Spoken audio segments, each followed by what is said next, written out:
નમસ્તે મિત્રો.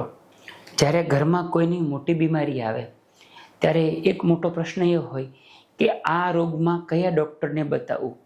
ઘણી બધી વખત એક રોગની અંદર ઘણી બધી સ્પેશિયાલિટીના ડૉક્ટર સારવાર કરતા હોય ત્યારે ફાઇનલ નિર્ણય કયા ડૉક્ટર પાસેથી લેવો એ બાબતમાં અમે એક વિડીયોની સિરીઝ બનાવી છે. એમાં આજે આપણે લીવરના રોગ વિશે જોઈએ કે એક વખત ખ્યાલ આવે કે લીવરમાં તકલીફ છે પછી કયા ડૉક્ટર પાસેથી એની સારવાર કરવી જોઈએ સમજીએ. આપણે સમજીએ કે લીવર એક્ઝેક્ટલી શું કામ કરે.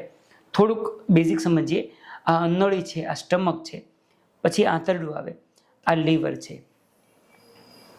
પેટની અંદર જમણી સાઈડની અંદર ઉપરના ભાગમાં હોય. બહુ બધા કામ છે લીવરના. પાચન માટે, શરીરની અંદર કાર્બોહાઈડ્રેટ, પ્રોટીન, ચરબી એના મેટાબોલિઝમ માટે, એ સિવાય પિત્ત બનાવે, આપણી ઇમ્યુનિટી માટે, આ બધા કામમાં લીવર આપણને હેલ્પ કરે. હવે રોગ વાઇઝ જોઈએ કે કયા રોગમાં કોને બતાવાય. તો લીવરમાં કોઈ પણ ઇન્ફેક્શન લાગે, જ્યારે પણ હિપેટાઇટિસ બી વાયરસ હોય, ઘણીવાર હિપેટાઇટિસ સી હોય, ડેન્ગ્યુને લીધે લીવરમાં નુકસાન થયું હોય, એ બધી જ વખતે તમારે ગેસ્ટ્રો ફિઝિશિયન એટલે કે પાચન તંત્રના જે ગેસ્ટ્રોએન્ટ્રોલોજીસ્ટ જે ફિઝિશિયન હોય એને બતાવવું જોઈએ. હિપેટાઇટિસના વાયરસ આ રીતના હોય, એ લીવરમાં ઇન્ફેક્શન કરે અને એના લીધે કમળો થતો હોય છે. હિપેટાઇટિસ એ કે ઈ હોય તો શોર્ટ ટર્મ માટે થાય, પણ બી અને સી હોય તો લાંબા સમય લીવર પણ ખરાબ થઈ શકે. એ બધો ટ્રીટમેન્ટ જે છે તે ગેસ્ટ્રોફિઝિશિયન કરે.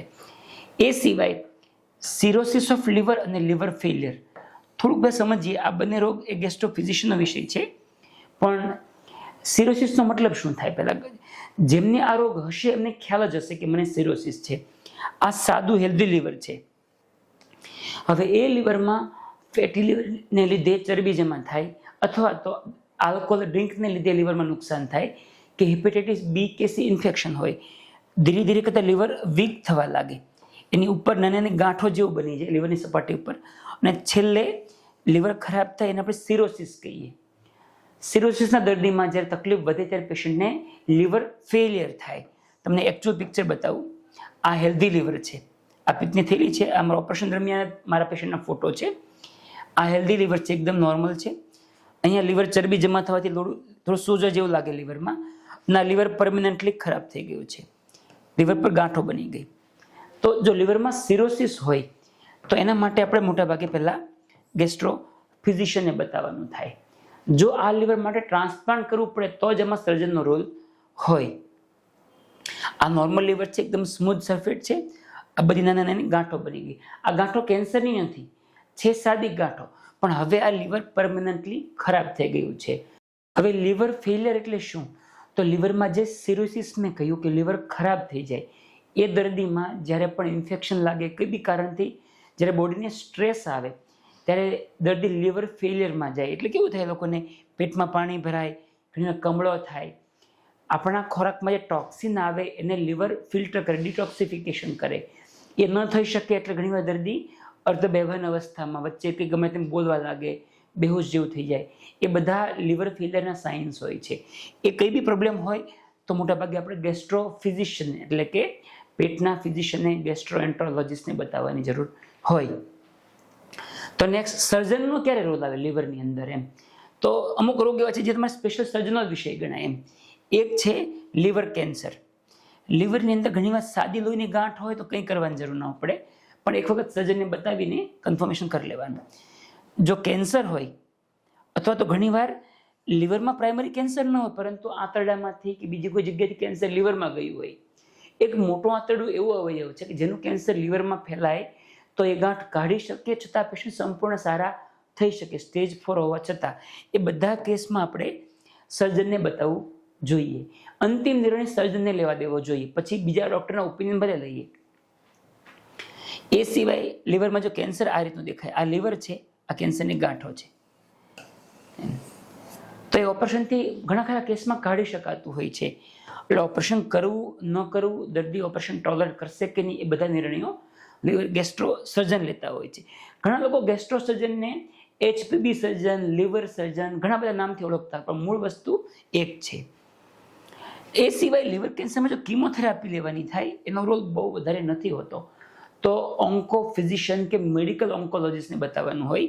અને ઘણી બધી વાત છે ને લીવરના કેન્સરમાં કિમોથેરાપી સીધી ન આપી શકો તો એક નવી થેરાપી એવો ટેસ્ટ કહેવાય છે, બહુ નવી પણ નથી, ઘણા વર્ષોથી છે એમ તો, જેની અંદર સાથળમાંથી પંક્ચર કરી એક નળી દ્વારા સીધું લીવરની લોહીની નસ આવે ને જ્યાં એક ટ્યુબ જવા દઈએ આપણે, એને કેથેટર કહેવાય, અને એમાંથી પછી દવા આપીએ. એટલે એ દવા માત્ર ને માત્ર લીવર ઉપર અસર કરે. તો એ થેરાપી હોય ને એ ઇન્ટરવેન્શન રેડિયોલોજીસ્ટ આપતા હોય છે, એટલે એનો આપણે સહારો લેવો પડે. એ સિવાય લીવર ટ્રાન્સપ્લાન્ટની જરૂર પડે. કોઈની લીવર ખરાબ થઈ ગયું છે, લીવર ફેલિયર છે, જો લીવર બદલવાનું થાય તો એ સર્જનનો વિષય છે, ગેસ્ટ્રો સર્જનનો કે લીવર ટ્રાન્સપ્લાન્ટ સર્જનનો વિષય છે.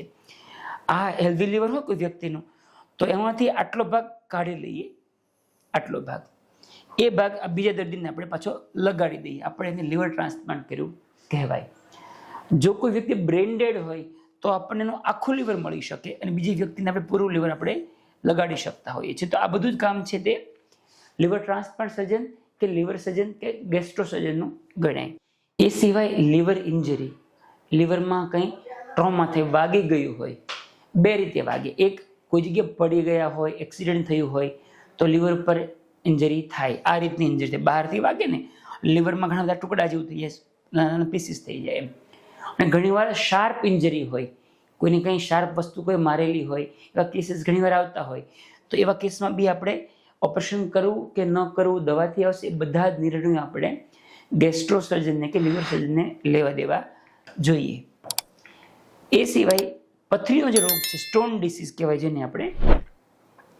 હવે પથરી છે ને આમ તો પાચન તંત્રમાં ઘણી બધી જગ્યાએ બને. એમાં આપણે વાત કરીએ લીવરની અને પિત્તની થેલીની. તો આ લીવર છે એ પિત્ત બનાવે, એક નળી દ્વારા અહીંયાથી પિત્ત આંતરડામાં જાય અને બાજુમાં પિત્તની થેલી લાગેલી હોય. હવે લીવરની અંદર પથરી ઘણીવાર બને, બહુ કોમન પણ છતાં બનતી હોય છે. આ લીવર છે એમાં બહુ બધી પથરી બની ગઈ છે અને હિપેટોલિથિયાસિસ કહીએ અમારી ભાષામાં એમ. પિત્તની થેલીમાં બી પથરી બને. તો આ જે કેસીસ હોય એમાં અંતિમ નિર્ણય સર્જનનો હોય છે. જો લીવરમાં કોઈ જગ્યાએ નાનકડી પથરી હોય તો એન્ડોસ્કોપી દ્વારા ગેસ્ટ્રોફિઝિશિયન એ પથરી બહાર આપણે કાઢી આપે.